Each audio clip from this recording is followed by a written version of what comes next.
कपड़े धोने वाली बहू। शादी के पहले से ही विभा को कपड़े धोने का बड़ा शौक था। कभी नल के नीचे तो कभी तालाब के पास। अरे मेरी नीली वाली लुंगी नहीं दिख रही है। विभा की अम्मा, कहाँ रखी है लुंगी? अरे वो तो विभा ने परसों ही धोकर रखी थी आपकी अलमारी में, देखो वहीं होगी। वो ना मैंने आज धो दी, मुझे लगा कि गंदी हो गई होगी। अरे कैसे गंदी हो गई थी? उसे तो मैंने पहना भी नहीं। हे भगवान, इस लड़की के कपड़े धोने की आदत से परेशान हो गया हूँ मैं। जितना तो घर में राशन नहीं आता, उससे कहीं ज्यादा डिटर्जेंट पाउडर का खर्चा है। इसकी शादी करवा दो, शादी जाए अपने घर में ही करे काम, फिर चाहे घर के कपड़े धोने हो या पूरे गांव के। हाँ ठीक बोल रही हो, देखता हूँ मैं कोई लड़का। वो दिन भी आ जाता है जब विभा को देखने लड़के वाले आ जाते हैं। लड़की मुझे अच्छी लगी। होने वाली सास कहती है, बेटी अगर कुछ पूछना है तो पूछ लो। वैसे तो हमारी लड़की बहुत ही शर्मीली है, जो बोल दो वो मान लेती है, इसे क्या पूछना होगा। अरे कैसी बात कर रही हो माँ, मुझे इन लोगों के घर रहना है, सवाल तो कई है। हाँ हाँ बेटा, पूछ लो ना, क्या पूछना है। आप लोगों के घर कपड़े कौन धोता है? सास का मुंह बन जाता है।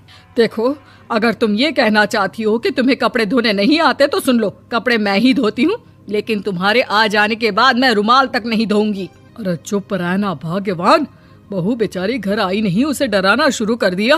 वो क्या है ना बिटिया, अभी तक तो ये कल्लू की माँ ही धोती थी, लेकिन अब तुम्हारे पापा तो दहेज में वॉशिंग मशीन देंगे ही। तभी विभा की माँ बोल पड़ती है, सवाल भी पूछा तो क्या। वैसे भाई साहब, मशीन की तो फिर भी कपड़े धोने की कैपेसिटी होती है। मतलब जो बिटिया दे रहे हैं ना विभा, इसे कपड़े धोने का बहुत शौक है। ये आप लोगों के क्या, आस पड़ोस गांव मोहल्ले सबके कपड़े धो दे और उफ तक ना करे। बाहर देखा नहीं आपने कितने कपड़े सूख रहे हैं? सब हमारी बिटिया ने ही तो धोए हैं। बस भी करो ना माँ, शर्म आ रही इतनी तारीफ सुनकर।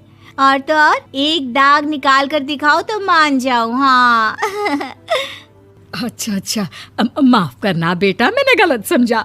हमें तो रिश्ता बहुत पसंद है। और ऐसे जुड़ जाता है रिश्ता कपड़े धोने का शौक रखने वाली विभा का। उसकी शादी हो जाती है कोयला फैक्ट्री में काम करने वाले कल्लू के साथ। शादी के बाद अचानक विभा चिल्लाती हुई सास के पास आती है। सासू माँ, अरे सासू माँ कहाँ है आप?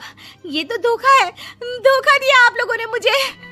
इसे ससुर के चक्कर के बारे में पता चल गया। अरे तो उसमें तुझे क्यों धोखा मिला है? अरे नल में पानी नहीं आता, कपड़े कैसे कब धुलेंगे? अच्छा, तू पानी नहीं आ रहा उसकी बात कर रही है। तो आपने क्या सोचा? कुछ नहीं।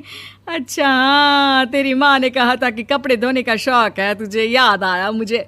शौक बोलकर कपड़े धोने वाले मेरे जुनून को कम ना आके सासू माँ, कपड़ा धोना मेरा गुरूर है।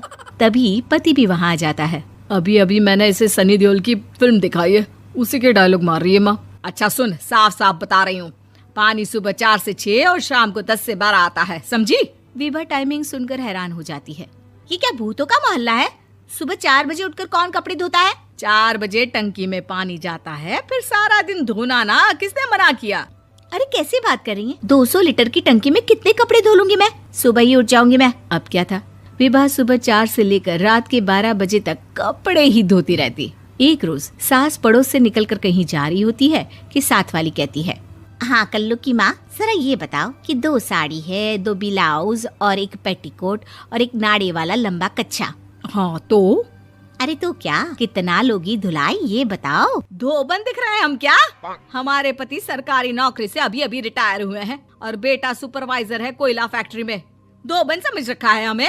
हाय रे कल्लू की अम्मा, माफ कर दो, वो तो मोहल्ले में यही सब बता रहे थे कि तुमने बहू को कपड़ा धुलवाने के काम में लगा दिया है। सास को पड़ोसन की बात सुनकर गुस्सा आ जाता है। वो घर पहुंचती है जहां घर के बाहर ही इतने सारे कपड़े सूख रहे होते हैं जितने कि किसी धोबन के घर पर। अरे ओ कल्लू की दुल्हन, बाहर निकल। माँ जी यहीं आ जाओ, बाथरूम में चादर धो रहे हैं हम। अरे अभी हम धोते हैं, तुमको बाहर निकलो। ये आस पड़ोस वाले बोल रहे हैं कि हम बहू से कपड़े धुलवा कर उसे कपड़ा धोने वाली बना दिए हैं। अरे छोड़ो ना माँ जी, किन लोगों की बातों में आती हो? आस पास के लोगों का तो काम ही होता है कि वो किसी तरह सास बहू को लड़ा दे। बहू सारे घर के कपड़े धोती है, ये क्या कम है? बोलिए। सास को भी लग जाता है कि वो बहू का ये सनकीपन नहीं छुड़वा सकती, इससे अच्छा है कि खुद ही चुप हो जाए।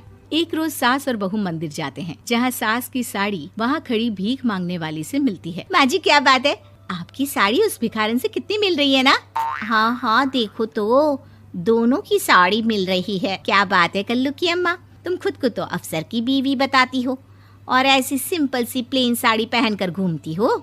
सिंपल और प्लेन नहीं है ये साड़ी। तो क्या सोने के धागे से फूल बने हैं?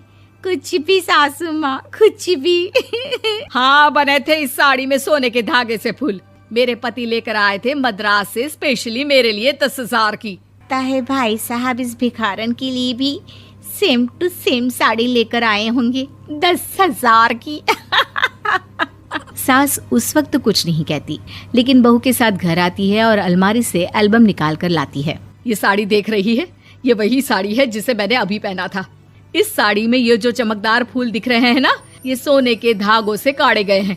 लेकिन तू लोकल वॉशिंग मशीन ब्रश से घिस घिस कर सारे फूलों को निकाल कर साड़ी प्लेन कर दी।